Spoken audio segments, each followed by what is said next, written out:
Beralih ke informasi lain, pemirsa, Presiden Prabowo Subianto menggoda Kapolri dan Jaksa Agung yang duduk berdampingan saat penyerahan akad masal 62.000 rumah subsidi di Batang, Jawa Tengah. Candaan Prabowo pun disambut tawa para pengunjung. Presiden Prabowo Subianto menghadiri penyerahan akad masal 62.000 rumah subsidi untuk masyarakat berpenghasilan rendah di Batang, Jawa Tengah. Dalam acara ini, Prabowo sempat melontarkan candaan kepada Kapolri Jenderal Listio Sigit Prabowo dan Jaksa Agung ST Burhanuddin yang duduk berdampingan. Candaan Prabowo pun membuat suasana riuh oleh tawa para pengunjung. Para menteri koordinator, para menteri, Jaksa Agung, Panglima TNI, saya ulangi ya. Jaksa Agung, Kapolri,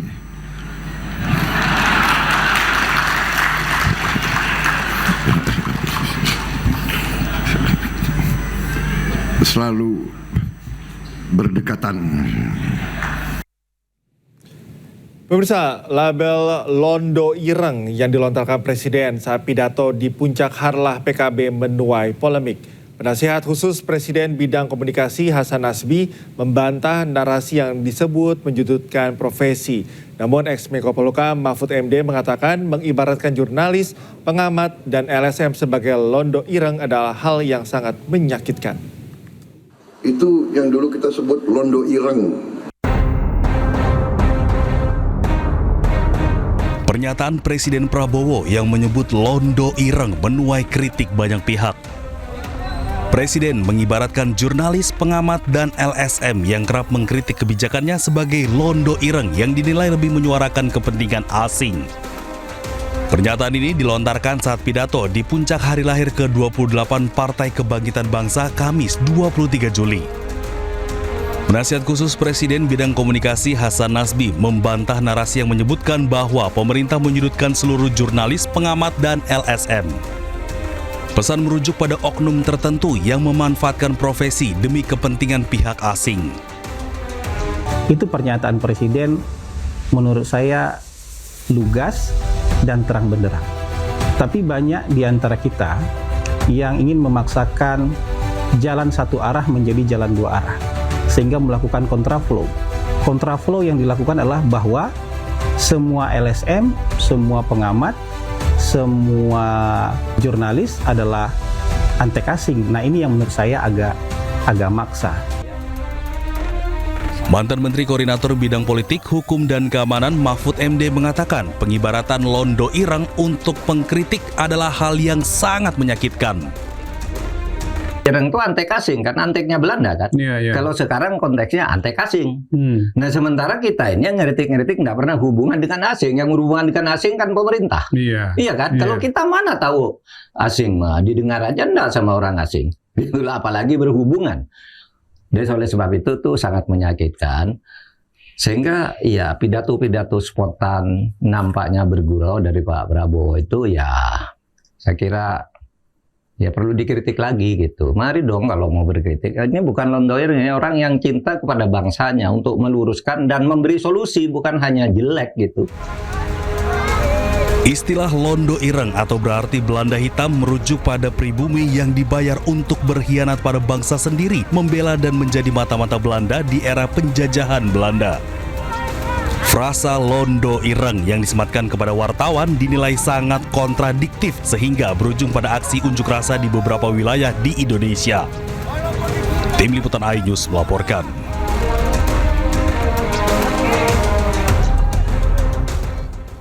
Ke informasi lain, pemirsa, Menteri Keuangan RI Purbaya Yudi Sadewa merespon kabar yang menyebut dirinya masuk bursa calon gubernur Bank Indonesia yang baru menggantikan Peri Warjio. Belum ada namanya, Pak. Belum tahu. Purbaya mengatakan dirinya kerap diisukan mengisi berbagai jabatan atau posisi strategis, namun hingga kini nyatanya ia masih dipercaya sebagai bendahara negara. Purbaya pun enggan berspekulasi terkait siapa yang bakal diusulkan Presiden Prabowo untuk mengisi kursi Gubernur BI. Ia menegaskan pemerintah akan mengikuti arahan Presiden terkait pengusulan calon Gubernur BI. Sudah ada nama calon-calon gubernur BU, Pak? Itu yang nggak tahu.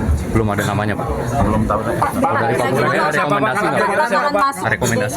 Rekomendasi seperti apa, Pak? Gimana? Kan isunya kan Bapak jadi kandidat salah satunya, Pak. Saya mas isu abadi di isu pengusahaan sini nggak pernah jadi. Rekomendasinya, Cuma di sini aja di Tapi Bapak mau, Pak. Ada rekomendasi. Tapi Bapak mau rekomendasi. misalnya kandidat dari gubernur BI, Pak. Ini Pak Ridwan dulu ya. Kita ikutin perintah Bapak Presiden.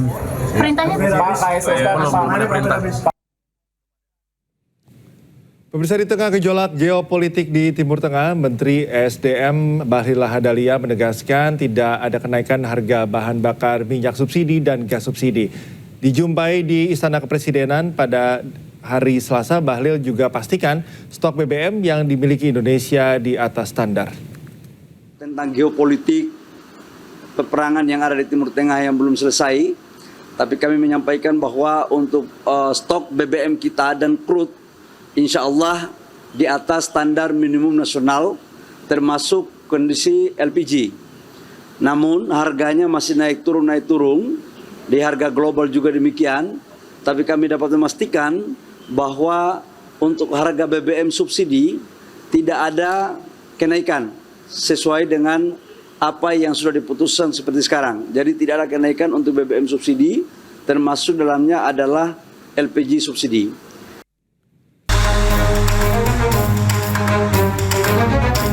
Pra-peradilan ketiga Roy Suryo yang digelar di Pengadilan Negeri Jakarta Selatan kembali digelar Kamis siang dengan agenda pembacaan jawaban termohon.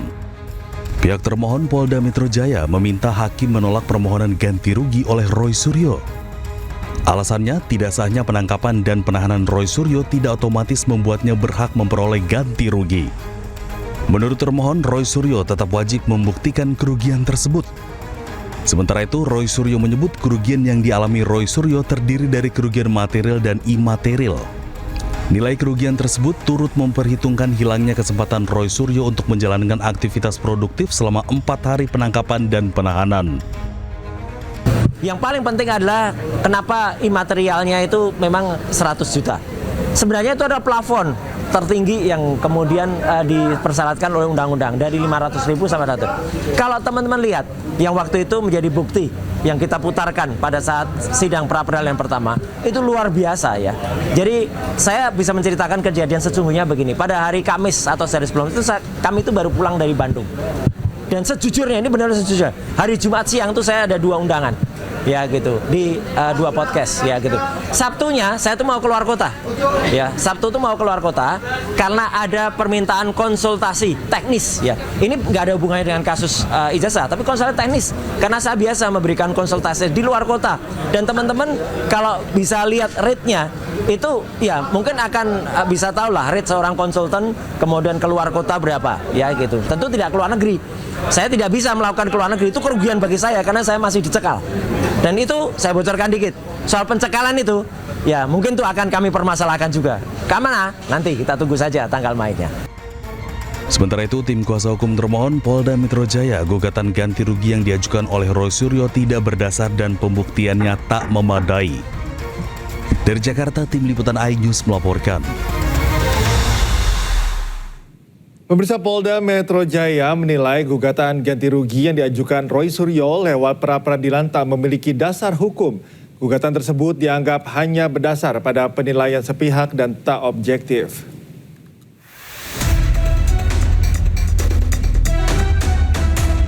Pengadilan Negeri Jakarta Selatan kembali menggelar sidang pra-peradilan Roy Suryo dengan agenda jawaban pihak termohon yakni Polda Metro Jaya pada Kamis siang.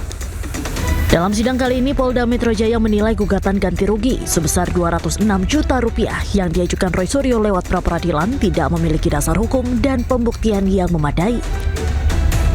Gugatan tersebut dianggap hanya berdasar pada penilaian sepihak dan tidak objektif.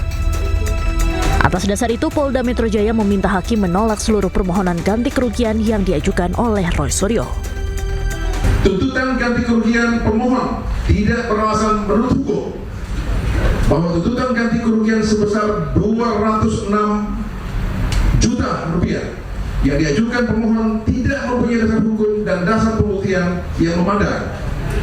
Bahwa sekalipun pemohon mengajukan bukti berupa kwitansi atau bukti pembayaran atas sejumlah pengeluaran, bukti tersebut hanya membuktikan telah terjadinya pengeluaran sejumlah uang tidak serta-merta membuktikan bahwa seluruh pengeluaran tersebut merupakan kerugian yang timbul sebagai akibat langsung kausal verbal dari tindakan termohon dan karenanya wajib dibebankan kepada negara sebagai ganti kerugian. Usai pembacaan jawaban termohon, hakim memberikan kesempatan kepada pihak Roy Suryo untuk menyampaikan tanggapan. Dari Jakarta, tim Liputan News melaporkan.